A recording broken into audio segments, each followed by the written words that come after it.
Shalom. Shalom. Sangat senang sekali bisa berada di tengah-tengah Bapak Ibu sekalian. Dan sore hari ini kita akan belajar bersama kebenaran firman Tuhan. Saya juga berterima kasih kepada Bapak Ibu Gembala yang mempercayakan kesempatan untuk boleh membagikan firman Tuhan sore hari ini. Kita seringkali berhadapan dengan masalah yang sehari-hari. Masalahnya ini setidaknya ada 3. Ini bisa kena ke orang tua, remaja pemuda, yang nikah belum nikah maupun yang anak-anak bisa mengalami. Apa itu? Setidaknya ada 3 saya mencatat. Yang pertama yaitu sensi atau mudah terselingkuh. Ada perkataan tidak enak, langsung meledak. Gitu. Yang kedua, mungkin kita pernah menilai diri kita lebih tinggi daripada yang seharusnya. Jadi kita bisa bahayanya menjadi pribadi yang sombong. Seperti itu. Juga hari-hari ini kalau kita lihat orang-orang itu berlomba-lomba untuk mencapai prestasi tertentu dan itu menjadi tolak ukurnya. Kalau kamu bisa lakukan ini, baru kamu diomong hebat. Dan sistem yang ada membandingkan kita. Nah, yang ketiga yaitu kita sering overthinking. Kita sering terlalu khawatir. Kita sering kali kita tahu kita punya masalah, tetapi kita bawa terus itu. Kita pikirkan pagi, siang, sama malam kita pikirkan. Nah, saya mencoba mencari apa ya kira-kira penyebabnya. Ada satu penyebab yang saya berdoa ini bisa menjadi jawaban bagi kita, yaitu karena kita mungkin kurang bergaul dengan Tuhan.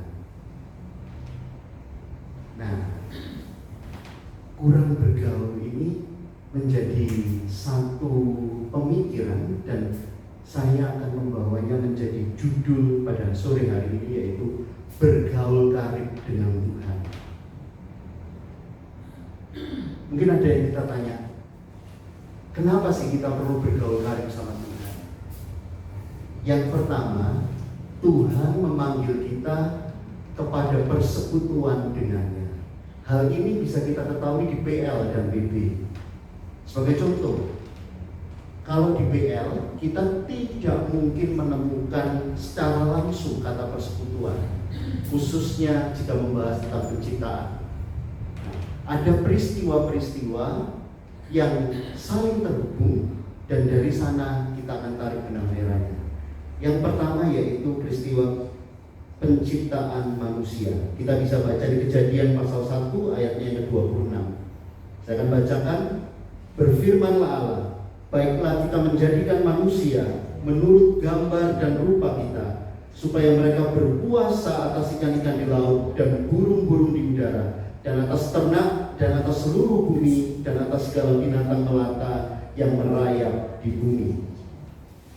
Kita juga akan baca yang hampir sama di ayat 27. Kita akan lihat, maka Allah menciptakan manusia itu menurut gambarnya. Menurut gambar Allah diciptakannya dia, laki-laki dan perempuan diciptakannya mereka. Nah, kita tahu dari awal, kita tahu grand design-nya kita diciptakan, ada yang pakai istilah sepeta dengan Allah, seperti itu. Nah, peristiwa selanjutnya ini yang peristiwa yang menyenangkan bagi saya.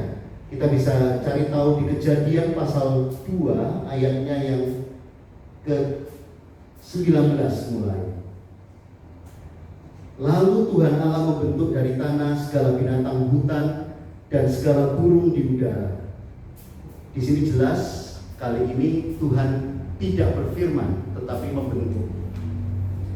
Berikutnya, dibawanyalah semuanya kepada manusia itu untuk melihat bagaimana ia menamainya, dan seperti nama yang diberikan manusia itu kepada tiap-tiap makhluk yang hidup, demikianlah nanti nama makhluk itu. Nah, di sini kita tahu ada satu peristiwa di mana Tuhan kasih kesempatan kepada manusia untuk menamai hewan-hewan yang ada. Selanjutnya ayat 20, manusia itu memberi nama kepada segala ternak, kepada burung-burung di udara, dan kepada segala binatang hutan. Tetapi baginya sendiri ia tidak menjumpai penolong yang sepadan dengan dia. Nah, di sini mulai kita sebut ada masalah. Dan masalahnya ini sudah memuncak. Tadi dilihat semuanya, oke, ada yang ini, ya, semuanya berbeda dengan dia. Nah, dari situ punya kerinduan, manusia pertama Adam punya kerinduan yang seperti dia. Tentunya dalam hal ini manusia. Kita akan lihat jalan keluar yang Tuhan lakukan bagi problem ini. 21, lalu Tuhan Allah membuat manusia itu tidur nyenyak.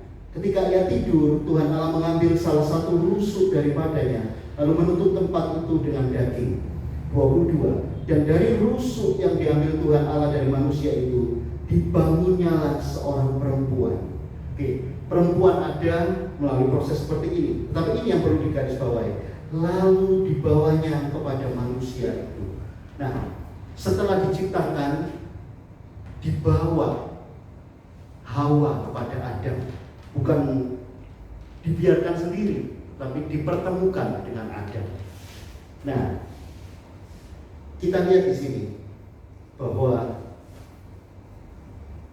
dari yang tadi ya, dari penamaan, kalau kita lihat, dia perlu menamai dengan kemampuan karena serupa dan segambar dengan Tuhan. Kita lihat ada peristiwa yang besar dan Tuhan sendiri ingin melihat bagaimana manusia. Jelas di sini ada relasi antara Tuhan dengan manusia yang pertama pada waktu itu. Dengan ini kita punya keyakinan kita memang dipanggil untuk bersekutu dengan Tuhan di awal penciptaan. Nah, gimana kalau dengan perjanjian baru? Apa ada penjelasan tentang persekutuan dalam PP? Kita akan coba lihat di 1 Korintus pasal 1 ayatnya yang ke-9. Sekali lagi mungkin ada Bapak Ibu yang ingin membuka Alkitab di rumah. Saya akan bacakan 1 Korintus pasal 1 ayatnya yang ke-9. Allah yang memanggil kamu kepada persekutuan dengan anaknya Yesus Kristus Tuhan kita adalah setia. Nah, mungkin kita nggak jelas arti kata persekutuan ini apa. Kata persekutuan kalau kembali ke bahasa aslinya yaitu koinonia. Setidaknya menurut Thayer ini adalah pembuat makna kayak kamus untuk penerjemahan gitu ya ke bahasa Inggris. Itu artinya ada dua. Yang pertama yaitu bagian itu yang seseorang berikan dalam bentuk apapun, atau kita sebutnya sebagai partisipasi. Berikutnya, arti yang kedua yaitu dalam bahasa Inggris disebut intercourse. Itu ada intimate connection between persons. Jadi adalah hubungan yang intim antara manusia. Nah, bagaimana kita memaknainya? Dalam hal ini, arti yang sesuai dengan ayat Alkitab itu yaitu yang kedua, yaitu hubungan yang intim antar pribadi. Saya lebih memilih pakai antar pribadi. Pribadi siapa? Antara pribadi Yesus dengan orang percaya di Korintus. Itu yang dimaksudkan oleh tulisan Paulus. Nah, gimana dengan di zaman now? Kalau di zaman sekarang, hubungan yang karib itu terjadi antara Yesus dengan kita orang percaya. Nah, sekarang kita udah tahu bahwa persekutuan juga dibahas dalam perjanjian baru. Dan ini juga mendapat perhatian. Alasan yang kedua kenapa kita harus bersekutu dengan Tuhan, yaitu kita diajar untuk bergantung penuh kepadanya. saya mencoba membuat 3 pemikiran sederhana. Yang pertama, yaitu menjauh dari Tuhan berarti orang itu sombong, orang yang sombong menjauh dari Tuhan. Yang kedua, kesombongan terjadi karena memiliki andalan. Andalan ini bisa berupa sesuatu atau seseorang. Yang ketiga, Tuhan menentang orang yang sombong. Jadi kita tahu sebenarnya sikap yang Tuhan mau apa. Kita akan coba baca di Mazmur 147 ayatnya yang ke-11. Demikian firman Tuhan. Tuhan senang kepada orang-orang yang takut akan Dia, kepada orang-orang yang berharap akan kasih setianya. Yang jadi penekanan kita yaitu orang yang berharap kasih setia Tuhan. Nah, kita akan coba melihat seperti ini. Melihat poin berikutnya, yaitu kita mau meresponi perjanjiannya. Kita mau bergaul karib karena meresponi perjanjiannya. Perjanjian apa? Kita sudah tahu ada perjanjian anugerah. Nah, kita akan lihat di Kejadian 3 ayatnya yang ke-15. Aku, Tuhan Allah, akan mengadakan permusuhan antara engkau dan perempuan ini, antara keturunanmu dan keturunannya. Keturunannya akan meremukkan kepalamu dan engkau akan meremukkan tumitnya. Ini tentang apa Bapak Ibu? Ya, ular dan Hawa. Ini adalah tentang janji di masa depan, gitu ya. Bukan pada waktu itu penggenapannya.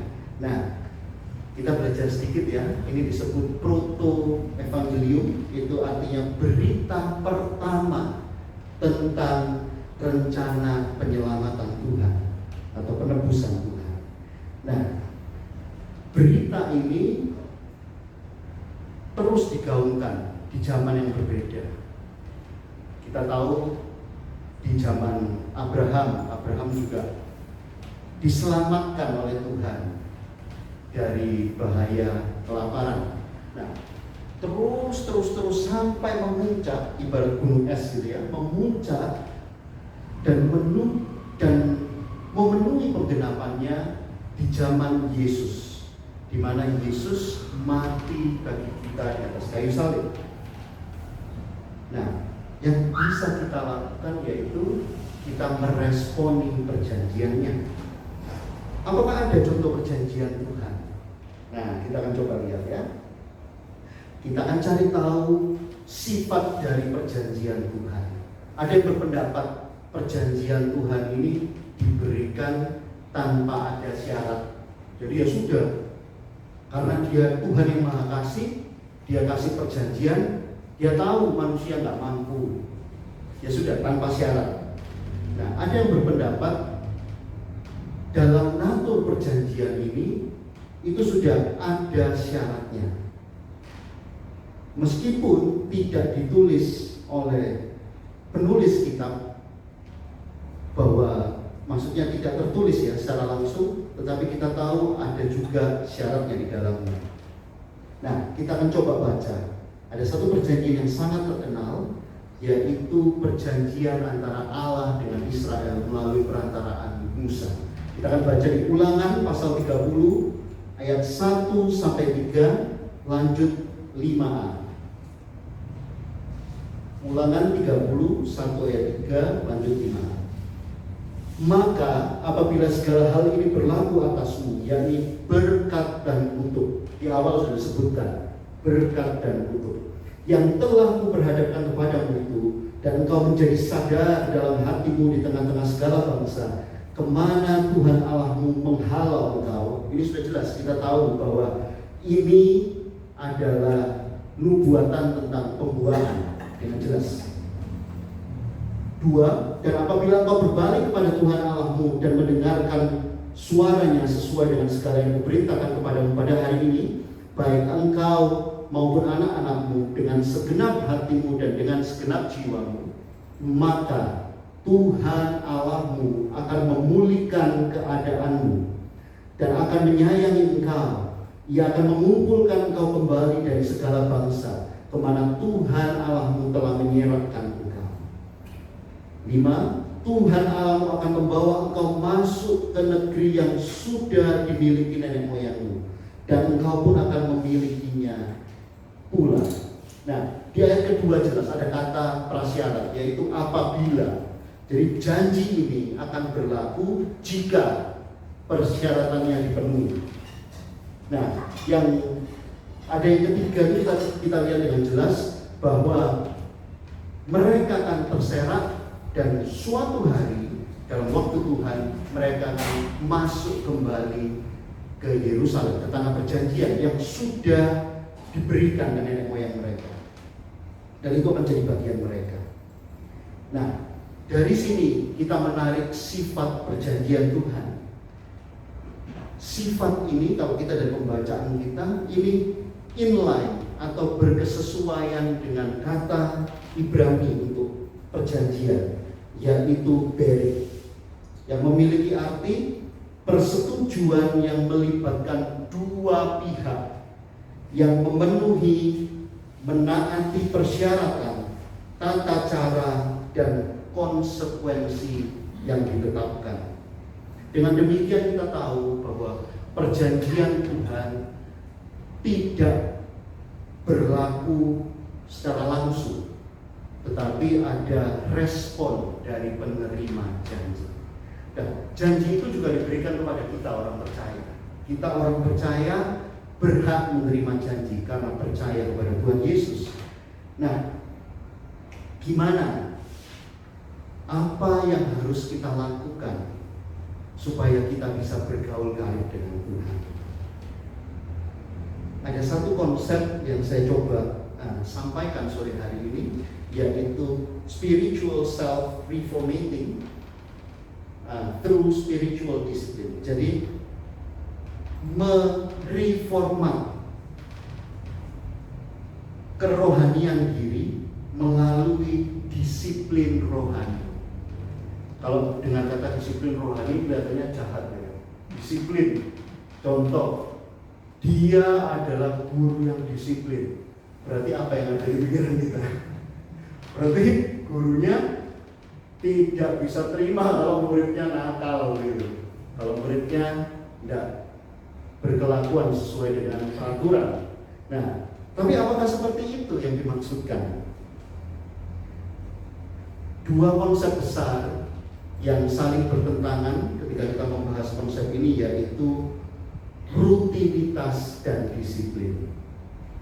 Nah, kalau ada dua konsep ini berarti disiplin tentang penghukuman itu gugur.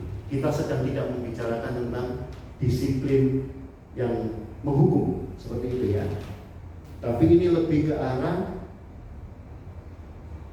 spiritual formation, pembentukan kerohanian yang harus diupayakan secara sadar oleh orang yang mau itu. Nah, kita akan lihat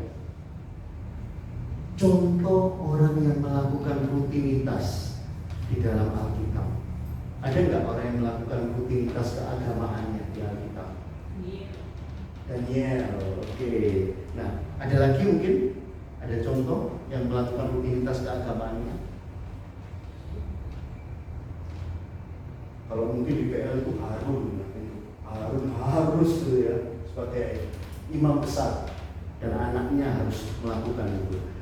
Nah, tapi saya punya pandangan yang berbeda. Rutinitas ini saya lebih kenakan ke ahli Taurat. Apa yang mereka lakukan? Kita akan lihat. Mereka berdoa. Kita tahu itu.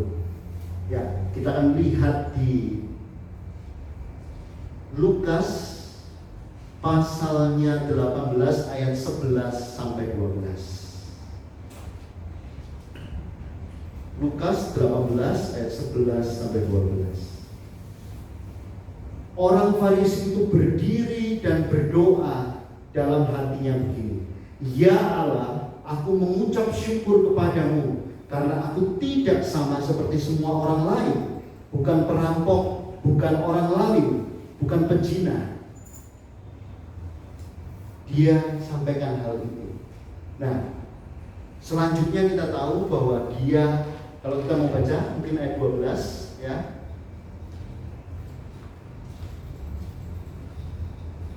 Nah, 12 ini kita tahu kalau dia sebutkan bahwa dia puasa 2 kali dalam seminggu. Dia memberikan perpuluhan dari segenap penghasilannya, dan dia juga berdoa seperti itu. Nah, saya akan tinggalkan di sini dulu. Nanti kita akan lihat apa yang mau saya sampaikan. Nah, kita melihat orang Farisi yang begitu bersemangat untuk melakukan kewajiban keagamaannya dia. Tetapi orang ini kehilangan. Mengapa dia melakukan itu? Dia hanya lakukan, ya sekadar saja dilakukan. Tetapi dari dalam hatinya tidak ada dorongan untuk dia memikirkan lebih tinggi ya. Maksudnya dalam hal ini ada relasi dengan Tuhan. Itu yang tidak nampak dari kehidupan rohani orang Farisi. Mari kita bandingkan dengan orang yang menerapkan disiplin rohani. Dalam PB ada 2 orang. Mereka orang Yahudi dan mereka dipuji oleh Tuhan. Yang pertama adalah Sakaria. Lukas pasal 1 ayat 5 sampai 6. Pada zaman Herodes Raja Yudea adalah seorang imam bernama Sakaria dari rombongan Abia. Istrinya juga berasal dari keturunan Harun, namanya Elisabeth. Keduanya adalah benar di hadapan Allah dan hidup menurut segala perintah dan ketetapan Tuhan dengan tidak bercacat. Kita lihat kualitas orang yang memiliki disiplin rohani. Yang pertama, menaati hukum Tuhan dengan segenap hati. Dalam bahasa ini ya Bapak Ibu. Nah, menaati hukum Tuhan dengan segenap hati. Nah, orang kedua yang dipuji Tuhan yaitu Nikodemus. Yohanes pasal 3 ayatnya yang ke-1. Adalah seorang Farisi yang bernama Nikodemus, seorang pemimpin agama Yahudi.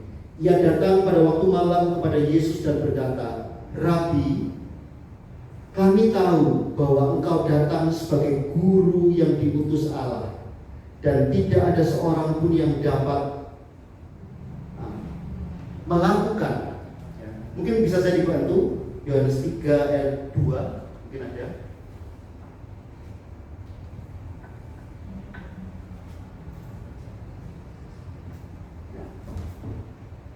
Sudah ketemu?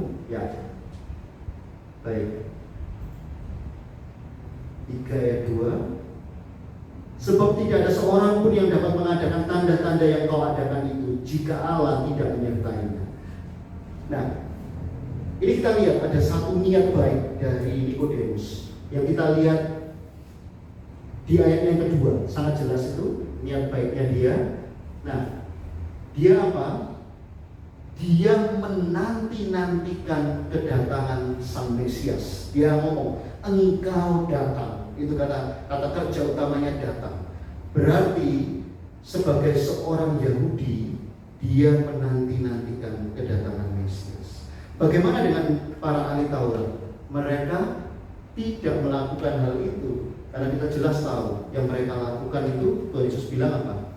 Mereka menghalang-halangi orang untuk datang ke kerajaan Allah. Seperti itu.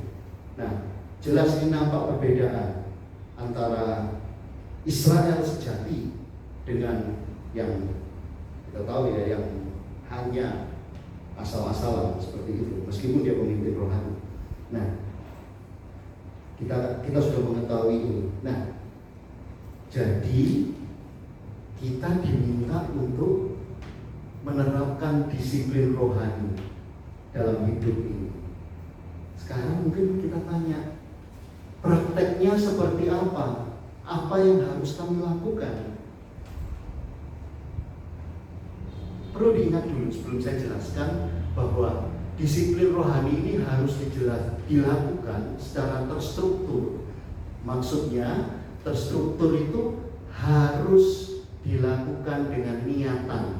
Jadi kita nggak hanya kalau kita lagi hatinya senang, kita mau mendekat sama Tuhan, atau kita lagi susah baru datang sama Tuhan. Tapi baik senang, susah kita datang sama Tuhan.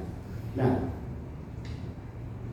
ini sangat simpel dan ini sudah kita lakukan sehari-hari. Kita memperhatikan saat teduh harian kita.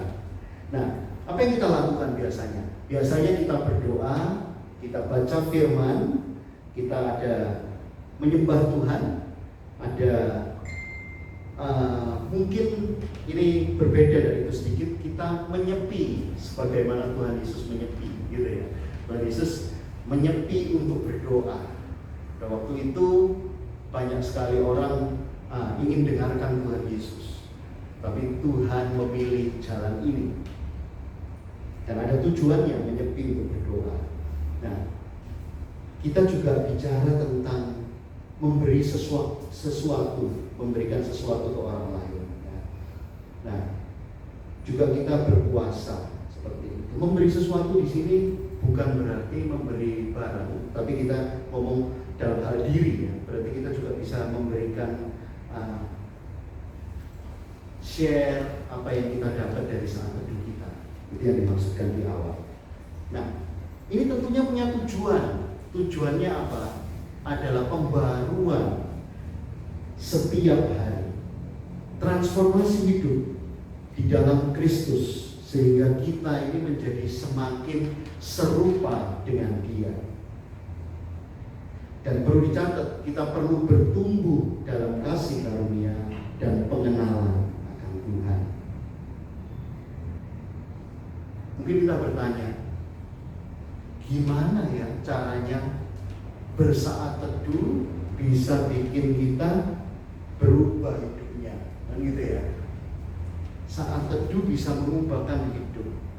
Seperti ini, saat kita mendekat kepada Tuhan, kita mengundang Allah Roh Kudus hadir di setiap saat teduh kita, sehingga kita mengalami kuasanya. Kuasa apa itu? Kuasa saat membaca Alkitab. Firman Tuhan itu tidak hanya jadi tulisan, tetapi firman Tuhan itu bisa mengingatkan kita, menguatkan kita, menegur, bahkan bisa memberikan kita petunjuk untuk hal-hal sulit yang sedang kita hadapi. Jadi kita sekarang tahu bahwa merenungkan firman bisa mengubah kehidupan seseorang. Nah, lebih jauh tentang dampaknya, kita bisa lebih mengasihi Tuhan dan sesama. Coba bayangkan, kalau kita bilang sayang sama Tuhan, tetapi kita nggak punya waktu, kita nggak sibuk sendiri gitu ya. Mungkin ada yang bekerja, udahlah, aku capek hari ini, besok aja, besok pagi. Bangunnya kesiangan, harusnya bangun jam 6, ya bangun jam 7, kerjanya masuk jam 8. Wah, lari-lari, nggak bisa. Malamnya janji di jalan, Tuhan nanti malam. Ternyata malamnya diajak nongkrong, diajak nongki gitu ya, nongki sama teman-teman yang lewat. Nah, tentunya dari cerita ini kita perlu untuk mengutamakan Tuhan dalam jam-jam pribadi kita. Nah, kalau kita mempraktekkan hal ini, ya, kalau kita lakukan hal ini, itu baru satu tahap. Itu kita sebagai pribadi atau sebagai individu.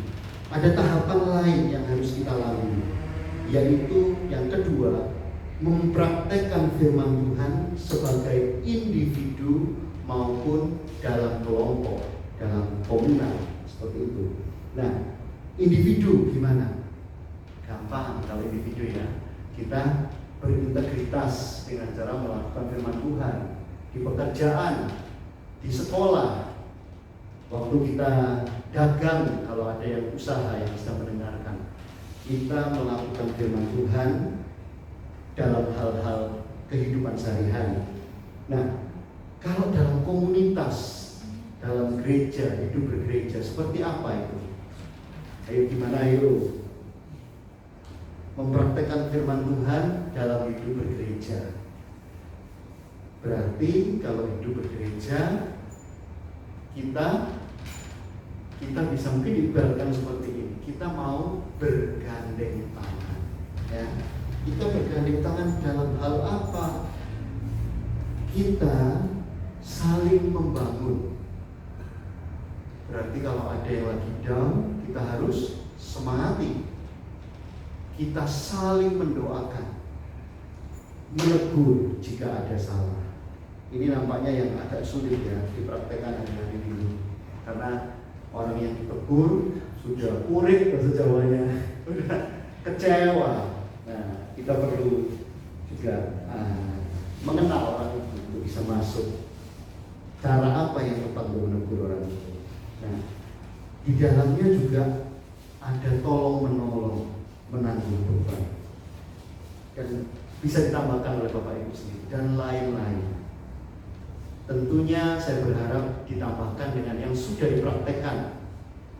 Jadi hal ini jadi satu kesaksian yang indah bagi teman-teman yang lain. Nah, kita sampai ke penutup dari renungan kita hari ini. Izinkan saya untuk memberikan 3 kalimat yang merangkum semua yang kita bicarakan. Kekhawatiran mungkin terjadi ketika kita kehilangan kedekatan dengan Tuhan. Bapak Ibu, untuk yang kedua ini saya ngomong sesuatu yang mungkin gitu ya. Disiplin rohani ini mahal. Wah, mahal. Kenapa mahal? Karena hanya bisa dilakukan oleh orang-orang yang sungguh-sungguh menghargai pentingnya hubungan dengan Tuhan. Kalau orang yang nggak menghargai, masa mau dia ngantuk-ngantuk jam 10 malam ngantuk, dia berlutut, dia baca firman. Kalau saya rasa orang itu tidak akan lakukan.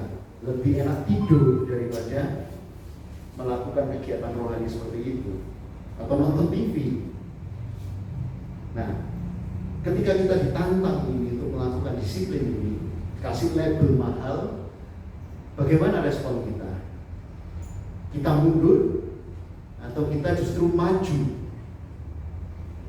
Kita mau melakukan hal itu? Semua ada di tangan Bapak Ibu, keputusan di tangan Bapak Ibu. Kalau saya pribadi, dan ini yang sudah saya lakukan, saya mau maju, saya mau untuk menerapkan disiplin rohani ini setiap hari. Baik kalau kita beribadah di gereja, kita rutin ikut kegiatan gereja, tetapi saya juga mendorong untuk kehidupan rohani sehari-hari juga diperhatikan.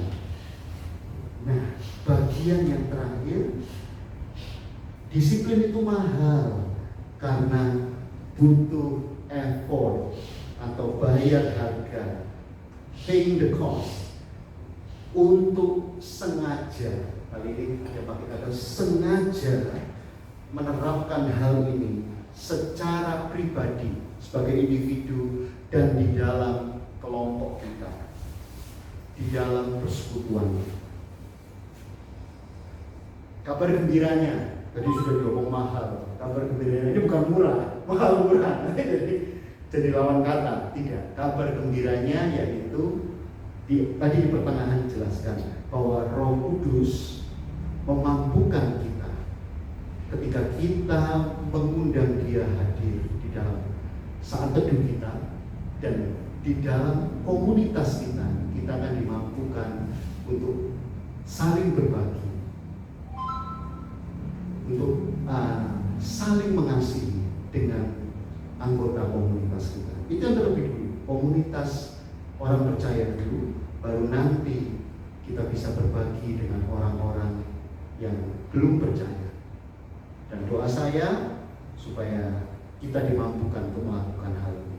Mari kita satu hati di dalam doa.